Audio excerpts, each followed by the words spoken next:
And I am really charged up about our discussion that we're having today on sustainability because in senior living, because I don't know much about this. So I'm going to be learning along with all of you on some of the definitions and opportunities for us in this field to operate more sustainable lifestyles. But I will tell you, a few months ago, we did a discussion on senior living communities using reusable containers in their dining rooms. And that discussion was so engaging and so interesting that I am really excited that we're able to follow up on this on a more macro level because, using reusable containers in a dining room is just one little spoke in the wheel in being sustainable. And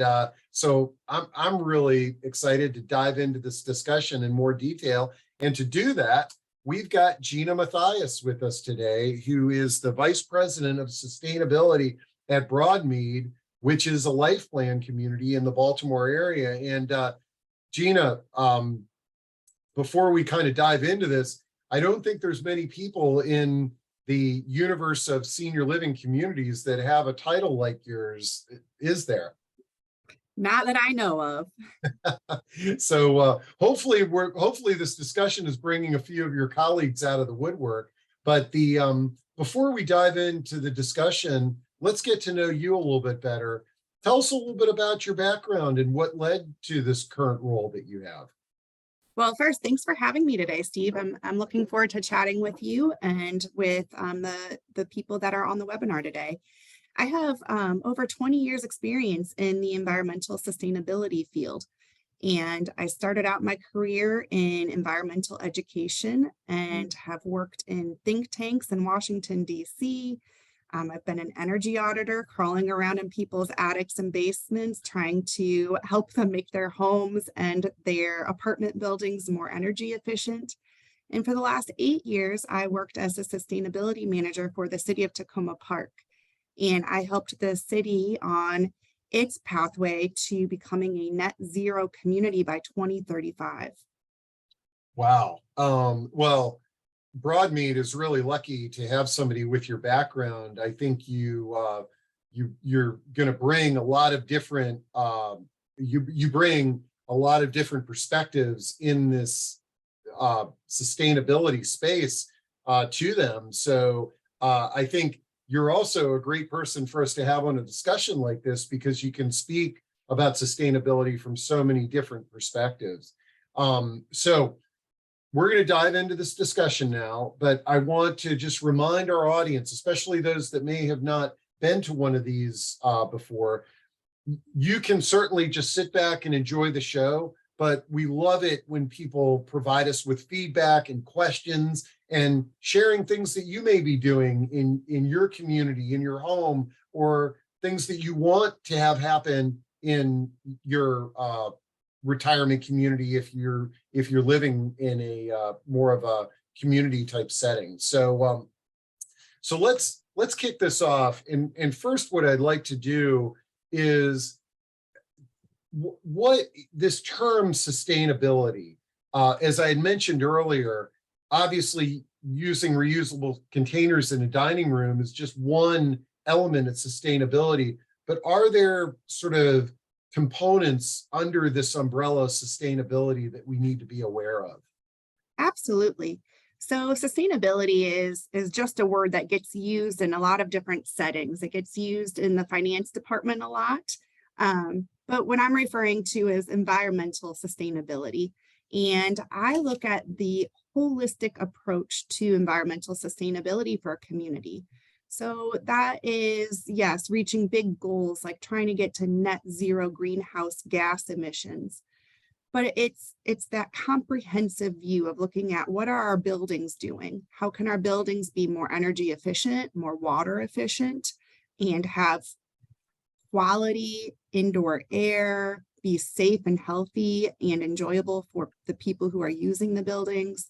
What are the grounds managements? So what are we doing with the natural environment on our campuses? How are we managing for pests?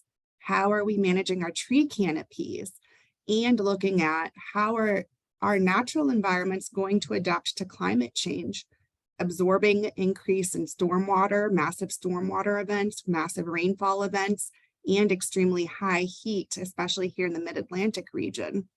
We know we're going to have high heat, and we're going to have big stormwater events mixed in with some drought. So how can we make our landscape more adaptable while benefiting our residents to be beautiful, enjoyable spaces and good for our local wildlife?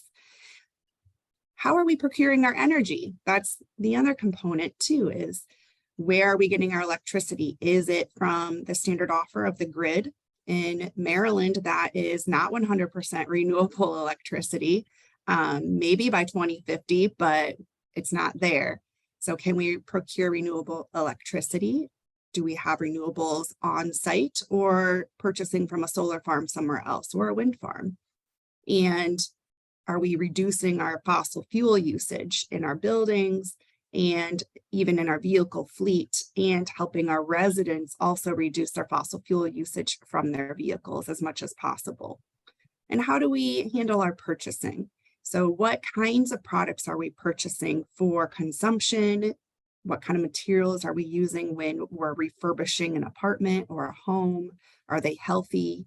Are they made in sustainable ways? And the second component of purchasing and procurement is waste management. How are we dealing with the waste we generate in our communities? Increasing recycling, reducing what needs to go to the waste stream in the first place through food waste composting, smart purchasing, and other materials reuse programs like resident item swaps and barn sales and things like that. So there is a whole picture of what we do on our communities, in our campuses and in our buildings to improve the environmental sustainability and to achieve that excellence in sustainability. Wow. Okay. While you were talking, once you started rattling off the list, I was like, okay, I got to write all this stuff down. So I tried to type in all of those elements that that you brought up. In fact, actually, you know what I'm going to do? It's not perfect, folks, but I'm going to drop this into chat because there's so many talking points that you brought up. And I want to make sure people could reference those if they had ideas or questions related to some of those things. This is brilliant. So before we kind of dive in here a little bit deeper, do you have any of the sort of the history of where the leadership team at Broadmead brought you on board? I'm curious at the progressive leadership to bring somebody like you into an organization and how that was approved and granted. Yeah, so Broadmead is a Quaker-based community, and while not all the residents are Quaker, I think that the community has a foundation of deeply caring and wanting to be good stewards of the earth. And that deeply caring and wanting to be good stewards led to the adoption of a sustainability plan in 2016 that was put together with the help of a consulting group called Stephen Winter and Associates. And so before I even came on staff at Broadmead or came to be a member of the team, the community already has done a lot to improve the environmental sustainability. They are already installing Energy Star appliances in all of the units. They are using efficient heat pumps. They have insulation in the units. They've converted their lighting to LED lighting and even have some smart controls around the roadways so they dim and then come bright with motion detection. Efficient windows, efficient flow shower heads and faucets. We use zero VOC paints. So this improves the indoor air quality using paints that don't have that toxic smell, because that toxic smell is toxic.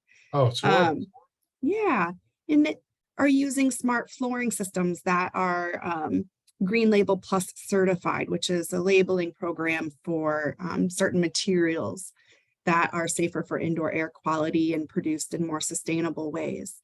So the community has this history of going in the right direction, but there's so much more that we can do and so much more that we can model for other communities. One of the things that I found really interesting when I came on at Broadmead is that they had already done a survey of the trees. It's a 94-acre campus, and they had a tree survey completed, and they have funding for the care and maintenance of the tree canopy, which is so important for so many reasons. It reduces, a healthy tree canopy can help reduce energy use by providing cooling in the hot summer months. It provides habitat space for our local wildlife and our pollinators. And it also can help with managing stormwater. And not to mention, it just makes for a much more beautiful campus for residents and for staff to be in. So they've done all of this, and then they knew that to take sustainability to the next level at Broadmead, they really needed a dedicated staff person. And they knew that it needed to be at the vice president level, because I'll be working with team members in every single department and needing to be able to make those decisions at every single level, at every single department. So I'll work with the transportation department, with the dining facilities department, with facilities management, with grounds, I mean, even with marketing. So I'll have my hand in every department. And I love that Broadmead has had this vision and is willing to do it. Hats off. No, this is really cool. And while you were talking, I dropped in a link to the Stephen Winters Associates so that if there are some communities out there that would like to hire a consultant, this might be one that you choose. But GINA, you certainly are available as a resource if somebody's looking to replicate some of the things that you're doing at Broadmead. They could give you a call as well. Absolutely. One of the things I hope to do over the next year is to find my counterparts in other communities, those team members who are working to advance sustainability projects in their communities, and to share resources and ideas and best practices with each other. Because when it comes to environmental sustainability, we need that resource sharing and that opportunity to brainstorm and to problem solve. And problem solving in a senior living community, it's just different. It's different than an apartment community. It's different than a hospital. And we need to build this community together so we can share those ideas. I love it. And I just dropped GINA's contact info into chat as well for folks out there. All right. Well, I've got some questions and I want to kind of dive in, but Tom has a question. He says, our community does not offer a way to compost leftovers in our apartments, nor is there a composting in the main dining room. The county's excellent composting program is only available to the individual households. Do you have any solutions? So yes, anything other than talking to your management and asking them to implement a composting program. I'm in the midst of doing this at Broadmead. We'll be having composting in the dining room. The kitchen will handle it. And then also residents will be able to drop off compost to our community center from their individual residences. But there are businesses that will come and pick up compost from your apartment or your home. You have to pay for it, I think, depending on where you are and which services are available to you. It might run $20 a month. So it's not an outrageous fee. Some of the ones in the Mid-Atlantic region are Compost Cab, Compost Crew, and Veterans Compost. So I would check with those three or do a Google search for wherever it is that you live and find one for individuals. And you may be able to get a little discount if you can convince some of your neighbors to participate with you if you can't get your management to implement a program. Great. Yeah, and there are benefits. If you need help with some of the benefits, to talk with your management team, reach out to me or reach out to one of the composting companies. They all have talking points on the benefits. One of them is reduced tipping fees. So when you reduce the weight of the trash you're sending out to the landfill or the incinerator, the community will be paying less money, and that money can help offset the cost of a composting program. And the community will be able to get that finished compost back from the company at a discounted rate typically. And so I don't know that the math works out to be exactly 1-for-1 on the reduced tipping fee and the cost of composting, but it helps. And that might be what can convince a management team to pursue it. I love it. And on that, in terms of I want to put a pin in that, but when you're talking about cost and benefits, the last discussion that we did on this topic that I referenced earlier was these retirement communities shifting from disposables to reusables. And I dropped this in chat if folks didn't see that, but this retirement community, they didn't actually go into the reusables because the reason they did is during COVID, they couldn't buy those disposable clamshell things.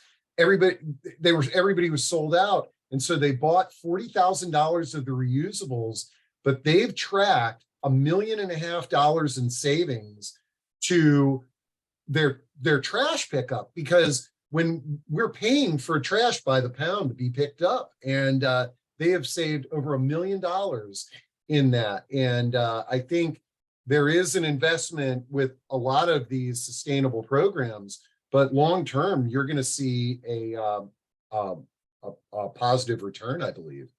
That is incredible. We are exploring which reusable containers will work here at Broadmead and trying to identify which containers we like, just the physicality of opening them and food containment and the way they look.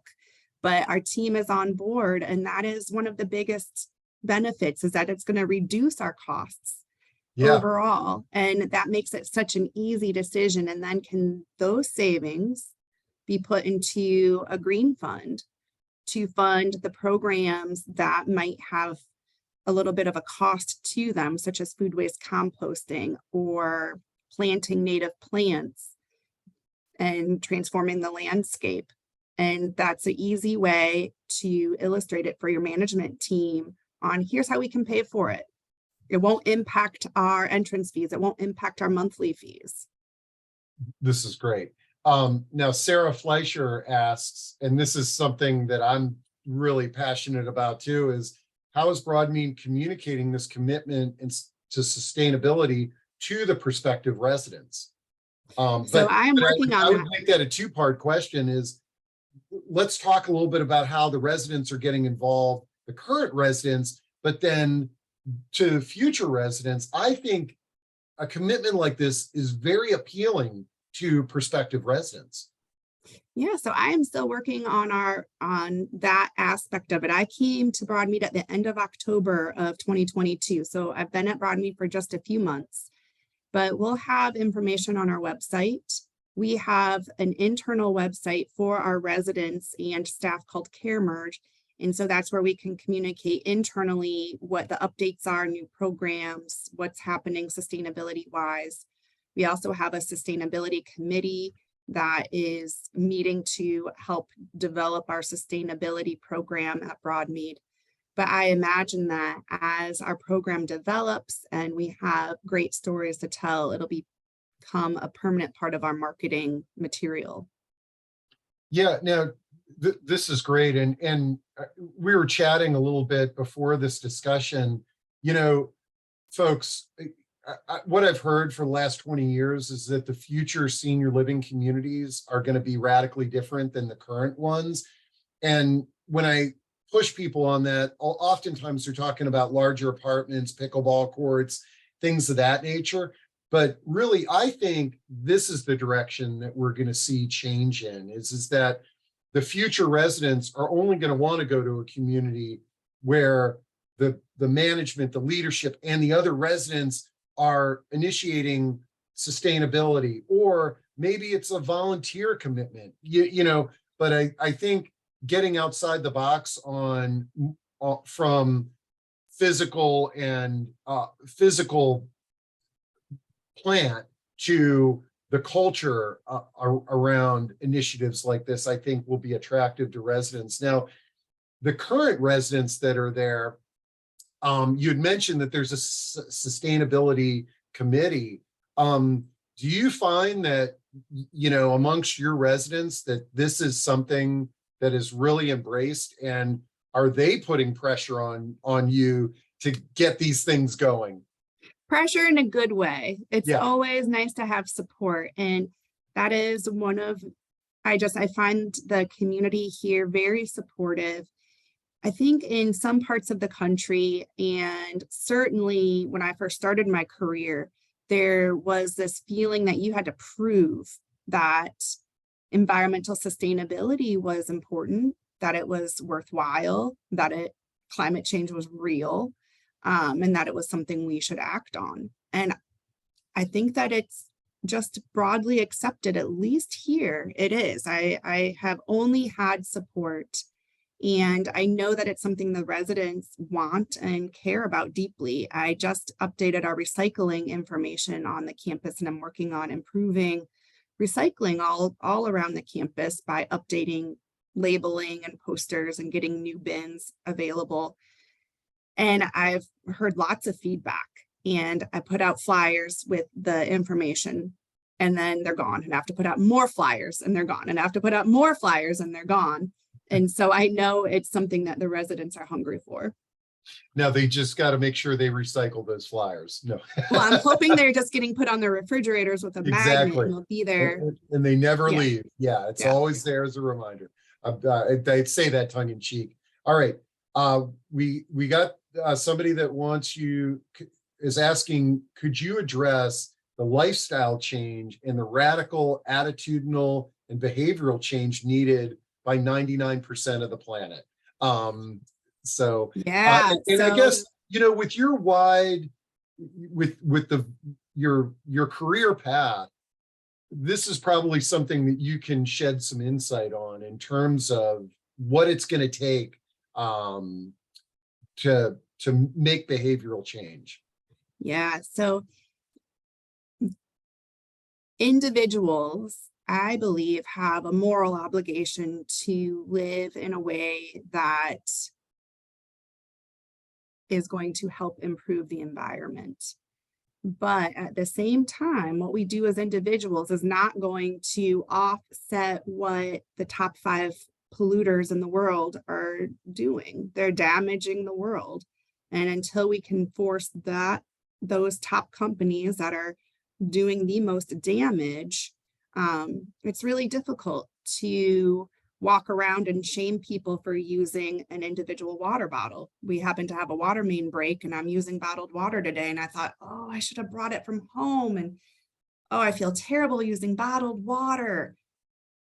But we have a water main break, and sometimes you have to survive and do what you can. And so I like to help people do what they can and what makes sense for where they are and what's available to them. But yes, it is a big shift, changing how you do your shopping and using your reusable bags, being mindful about bringing your water bottle. And I do have my own coffee cups, so I don't use our disposable coffee cups. Looking at how you're buying things, what you're doing with your waste, how you travel even, and trying to offset the emissions from your travel. It can get overwhelming. And so I want to help people with the things that are most visible, that they can take the most impact on or the most action on and take control of without overwhelming anybody with guilt or shame, because we have enough guilt and shame in our lives. We don't need it. For using a disposable water bottle when the water main breaks. Yep. Great. Okay, before we were chatting, you shared a couple of websites with me, and I'm hoping that you can tell us a little bit about these organizations and how they might impact what you're doing there at Broadmead and get people in the community sort of thinking about. So the first one is Better Buildings, and it looks like this is part of the Department of Energy. It is. So the Better Buildings program is from the Department of Energy, and this is great for anybody who is working or managing at a senior living community. There's a lot of resources from the Better Buildings network on updating your central plants, your heating and cooling equipment, and they can offer technical assistance. They have challenges where they might have some better information. You can talk with them. So I like the Better Buildings. They also have a summit every year that you can go to, and there's a lot of educational opportunities for your facilities managers. So I would just recommend that anyone who's working at a senior living community, check out the Better Buildings program. And then, if you're in Maryland, the Maryland Energy Administration has a lot of grants and resources and rebates available for. yeah, I was going to ask, I hear a lot of individual, like if you install energy efficient hot water heaters and things like that, where as a consumer, you can get a rebate, but this is another potential value to a community. Are there rebates for you all if you did solar panels and things like that? There are. It is a good time to be making these improvements because there's money from the federal government, and I know in Maryland from the state. I think most states have energy efficiency programs and renewable energy rebates and incentives. So check out the resources from the energy office in your state. And then the other website that you brought up here is Senior Stewards Acting for the Environment. This sounds like somebody who we might want to get a representative from this organization on. But what do these folks do? So this is, I think, a relatively new organization. It's smaller, but they want to grow. I heard from one of the people who are a member of the organization that they're looking to grow. And so this is a great resource for residents who are interested in environmentalism and sustainability. There's educational materials on the website, and they can help you with organizing on your campus and starting a sustainability committee, talking with your management, and what type of projects that you can pursue.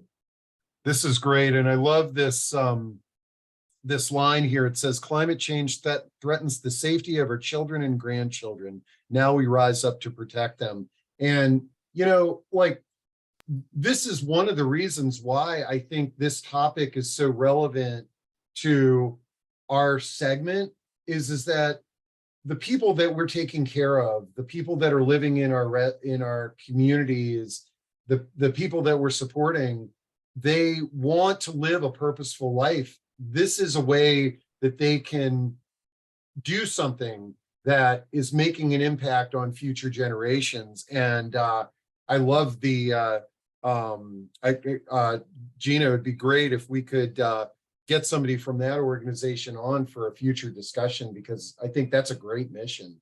Yeah. Let's see. Jessica asks, are you aware of any contractors in the region who work with individual households to form groups and bundle credits and possibly offer performance contracting services? Yeah, I guess in your time at Tacoma Park, you may have stumbled into something like that.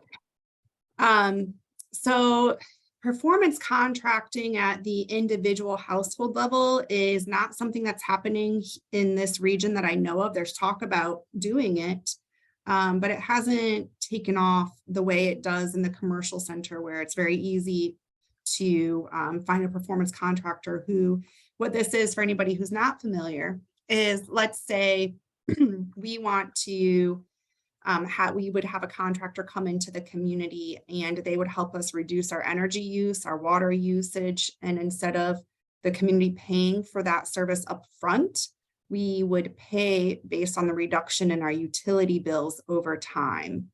So if they reduce our utility bills by $1,000 a month, then we would pay them $1,000 a month until we've paid off the work that they completed. I don't know anybody who's doing it like that in the residential sector, but I can recommend some energy auditing companies that work with Empower Maryland programs to provide insulation and air sealing services, and you get that at a great discount because of the Empower Maryland program. One company is Edge Energy, another is BGE Home. You can go to your utility company. So if you're in BGE territory or Pepco or one of the other companies, SMECO, and look for Empower Maryland contractors. They'll have a list. And then I just recommend going on Yelp or Google and finding out what their reviews are. Empower Maryland contractors. Okay.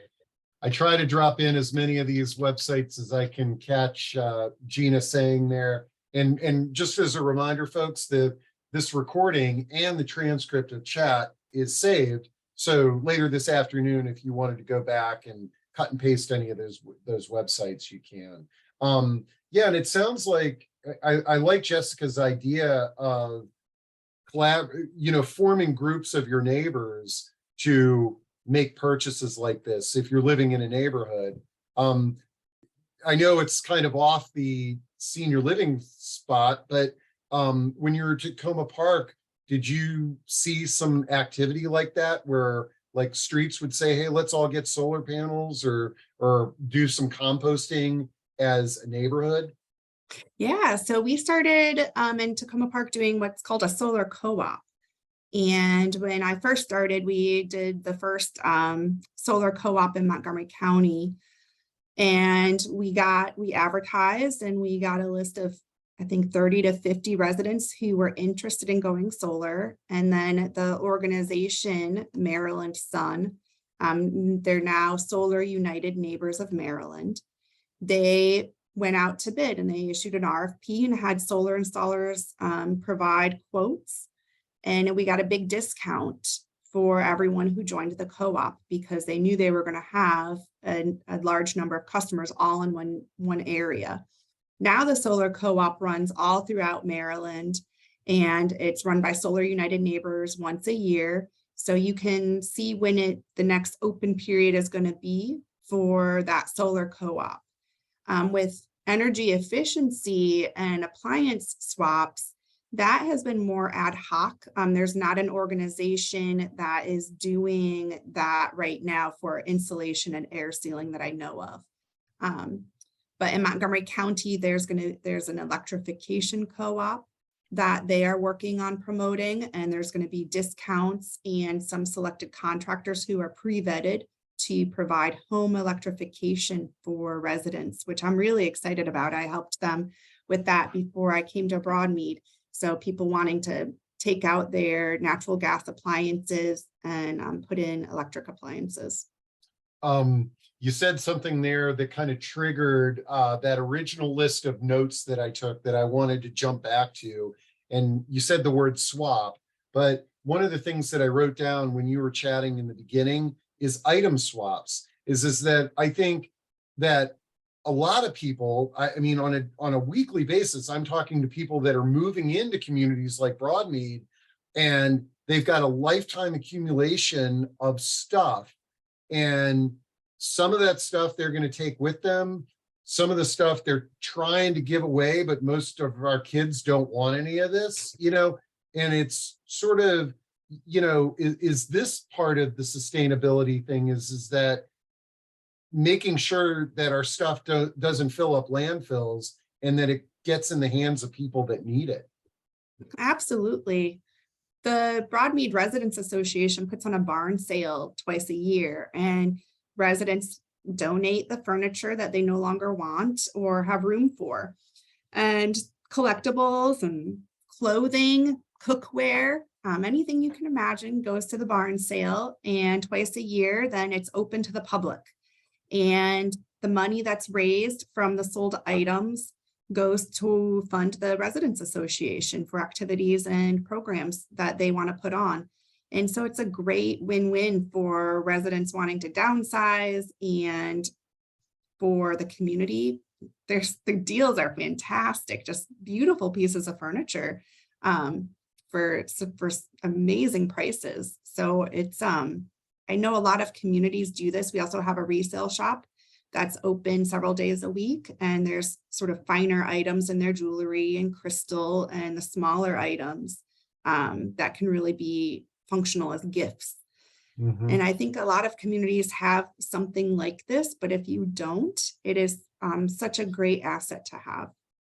I really agree. I think that not only for the existing residents, but for the prospects that are, hey, I'm going to move to Broadmead in a couple of years, those people that are going through their downsizing, I think that I agree that if you're in the senior living space with the known fact that everybody moving in is probably going to have to downsize, having some kind, I think a lot of the communities do downsizing discussions and things of that nature, but I could see where this is a great opportunity. I love the barn sale concept because it brings the community in to Broadmead that might not otherwise go there, and making the community more intergenerational. So brilliant topic, and I would have never have classified that under sustainability, and that's my fault. But this discussion is really opening up a discussion. And then Tom is saying where do you store the furniture? And yeah, Tom, I mean, that's probably one of the biggest challenges that people face is that, and actually, I'm going to drop in the discussion that we had on what to do with your stuff a few weeks ago. We had the artifacts crew in, and sometimes with furniture, if your kids don't want it, if it's not practical and too big, taking a picture of it so that you can preserve that memory and remember this valuable furniture and what it meant to you, and then find another home for it. Someone else is probably, that you might not be related to them, but they might want some of that furniture. Let's see. Oh, any groups? Okay, you had referenced this, the top 5 polluters, and somebody is asking, any groups acting against the top 5 polluters? Do you know off the top of your head what are the top 5 polluters? I don't know off the top of my head. I think they're probably who anybody might name, but I don't want to misspeak. Big oil companies. Oh, actually, I just did I did a quick Google search, and I don't know, you can only take what you see online with a grain of salt, but this does make sense. Here are the top 7 polluters by industry in GHG emissions per year. What's GHG? Greenhouse gas emissions. Oh, okay, and they're saying energy, electric and heating, transportation, manufacturing and construction, agriculture, food retail, and then fashion. And all I can share where the link that I got that. I don't know if that's it looks like this is a very legit website here, but to this person's question, do you know of any groups that are sort of rallying around these top polluters? Yeah, so if you want to get involved with an organization, I look into your local Sierra Club. At least I know around the Mid-Atlantic region, the local Sierra Clubs are very active in advocating for statewide policies to go after big polluters and to create more stringent laws to regulate industry. And so I would find your local Sierra Club chapter. There's also an organization called 350. They're also very politically active. Those are the 2 that I know around here would be or in the Mid-Atlantic region would be most active. Okay, and great. also full of great people to meet, to make friends with, and could connect you to other organizations as well. Yeah, and like I'm a big fan of the Sierra Club, and I guess once again my eyes are being opened because I never thought of them as a great resource for sustainability, but it does make a lot of sense. But they've also got tons of other great programming and opportunities, to make our trail networks better and talking about wildlife and things like that. There's Um, also CCAN, the Chesapeake Climate Action Network. That's another one that's very active. okay, and I am dropping these websites in doing these discussions, I've gotten really good at doing quick searches on Google. So we got the websites in there. Okay, let's see. So so is there something that you're really I know you've talked about a lot of things going on at Broadmead, but is there something that you're really sort of looking at as a big victory that's coming down the road for Broadmead? And then also, are there some best practices at other senior living communities that you've heard about that are like, oh man, there's this community I learned about in California and they're doing X, Y, and Z? So there are some newly built communities that I think are really on the cutting edge of getting to net zero emissions. Rose Villa is one that pops into my mind that was built to be net zero.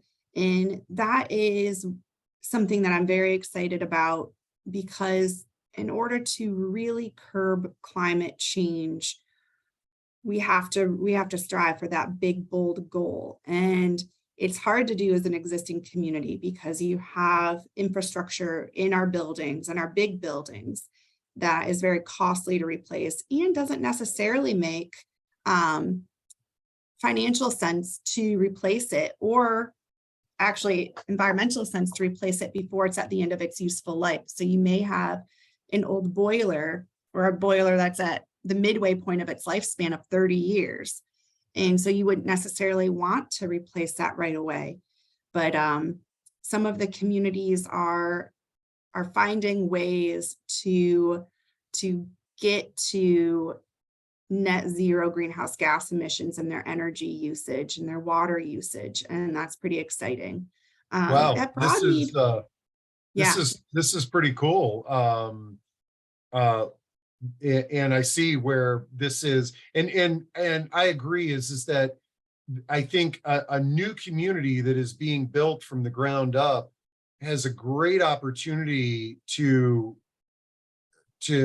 get to this much quicker. Is that the challenges of your existing infrastructure and converting it, but man, that is a really beautiful. It looks like it's in Portland, Oregon, and Yeah, I'll of drop course. that.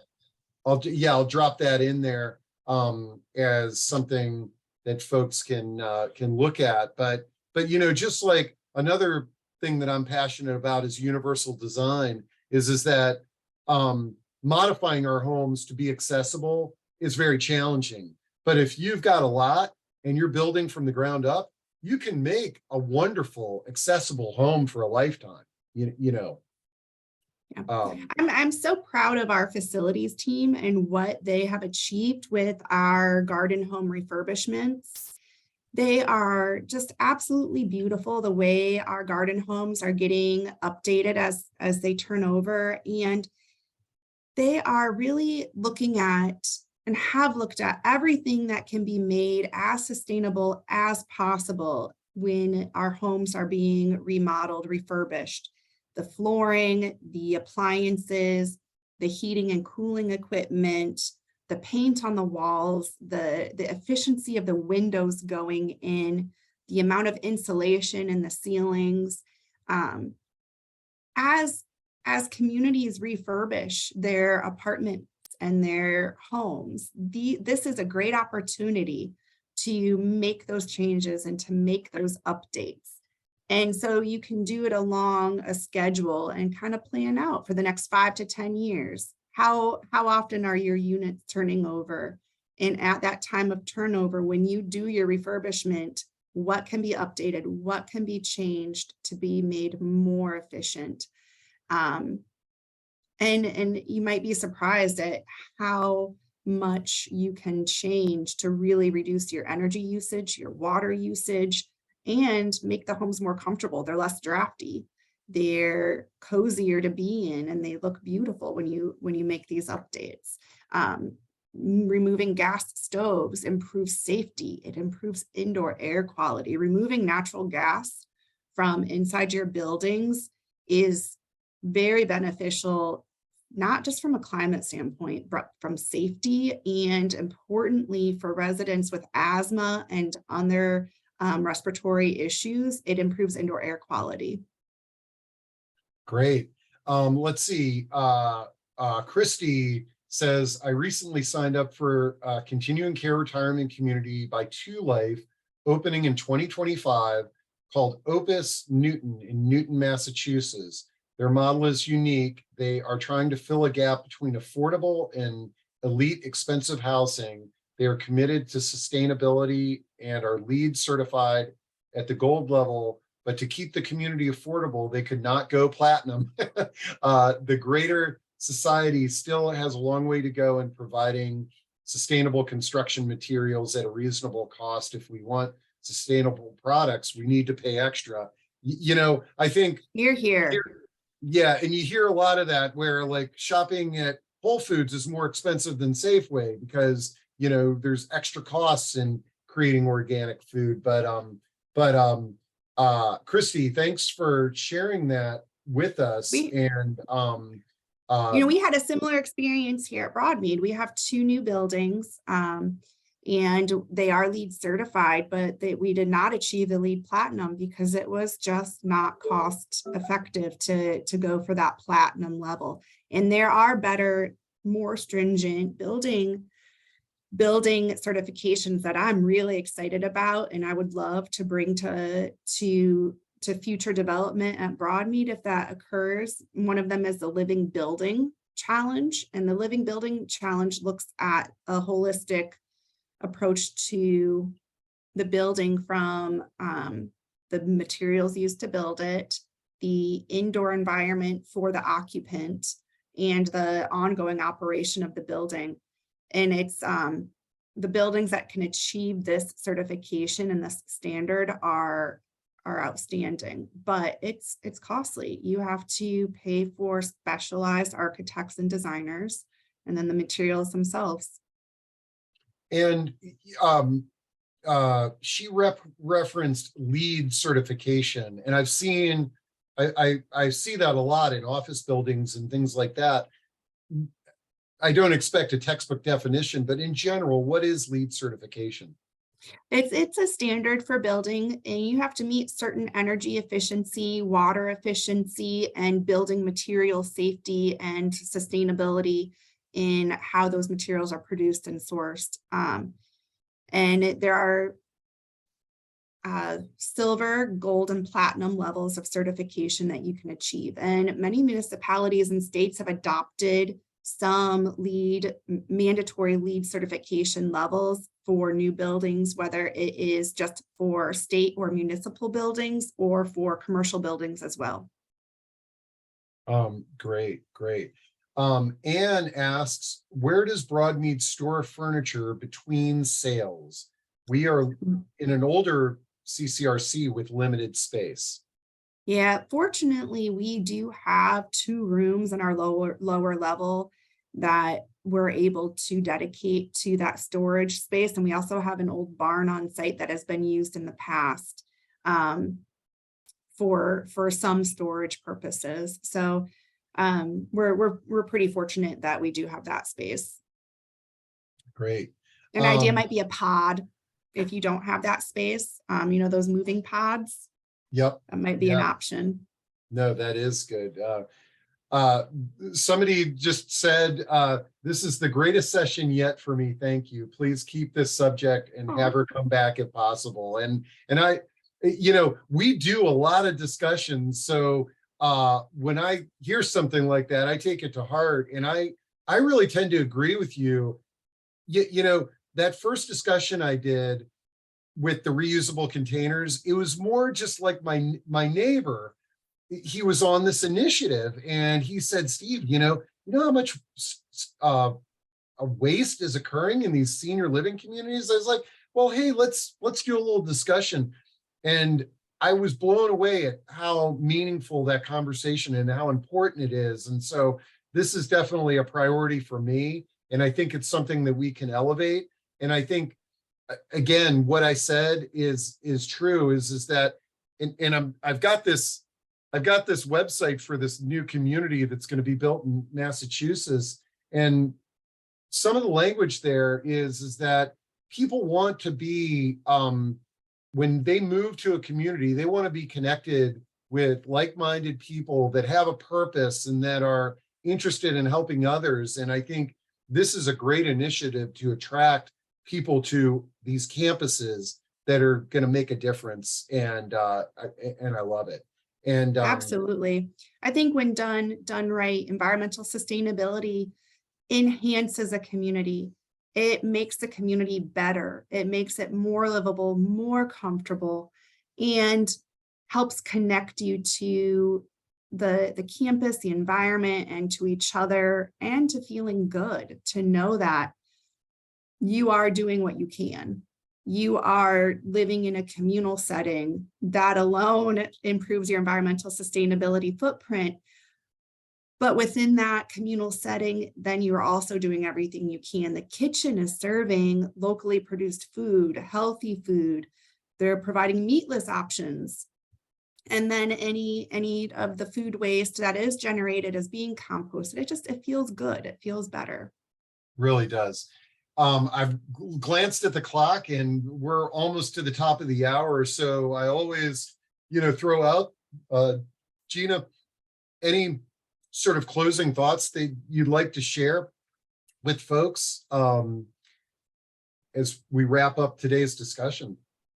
Yeah, I would encourage anyone who's a resident of a community that does not have a sustainability committee, whose management is not talking about sustainability, to start it. Reach out to senior stewards and get some advice on starting a committee and starting that discussion, because I think that you'll find like-minded residents and you'll be able to push that needle. Sometimes management just needs to know that it's something the residents care about or want to see in their community, because they might just not have a staff person who's dedicated. It doesn't mean you can't get something done. So much was done at Broadmead before I ever came on to the team. And then for anyone who works at a community, please reach out as well, because I really do want to build a community of professionals working in this space in senior living so that we can share best practices and problem solve and troubleshoot together. This is great. And I'm 100% behind you and in partner with that initiative. So I'll do everything I can to connect the folks, the communities in our community. And the other thing that we really didn't touch on is this doesn't need to necessarily be a senior living community specific initiative. For example, a home care agency can make a commitment in this area in terms of recyclables and helping their, you're there as a living caregiver, is doing some composting. This can be a great activity that people could do within a home environment as well. Now, I like always saying, do you have any closing thoughts? Because that always triggers a few great questions. And we have a fantastic one here that's not necessarily associated with sustainability, but that's okay. We can talk about anything here. And it's Jean says, how can I locate a senior home that will accommodate my son, his wife, and me? They're my caregivers, and we're all seniors. And Jean and everybody, I'm dropping my calendar and my contact info in there. What I would recommend is schedule time with me, and I'm happy to brainstorm with you on this. But the good thing that you said there, and this is heart-wrenching, because is that all three of you classify as seniors. Years ago, I had a situation where where the parents were caring for a disabled child who was 55, okay? And the parents, it was becoming physically challenging, and they could not find a community that the community would accept mom and dad in their 80s, but not the 55-year-old daughter in a wheelchair. I was like, this is crazy. And it took them 15 calls before they found a community, and they finally found one. And the daughter in the wheelchair was an actual lawyer, and she contributed to the community in such a meaningful way. It was just really a horrible mindset. I think we've progressed past that. But so Jean, feel free to reach out, but also folks, we're about to wrap up. I was going to say if anybody has suggestions for them, but I'm happy to brainstorm with you on that topic. All right, got a lot of compliments on the talk today, Gina. I knew we would. You're a delight, and I am just so impressed with you and Broadmead and their leadership in this area and others. I look forward to going down this road together and doing some more discussions. Thank you so much for having me. Thank you to everybody who attended and had such excellent questions and suggestions. Just fantastic. Oh, isn't this, Thank you. I told you, isn't this the greatest group? I said, It you is. know, they're just so thought-provoking and thoughtful. So, all right, folks, we'll see y'all. Remember, tomorrow, Aegis birthday cards. This is going to be another great discussion. So if you're not doing anything at noon, sign up. We'll talk to y'all soon.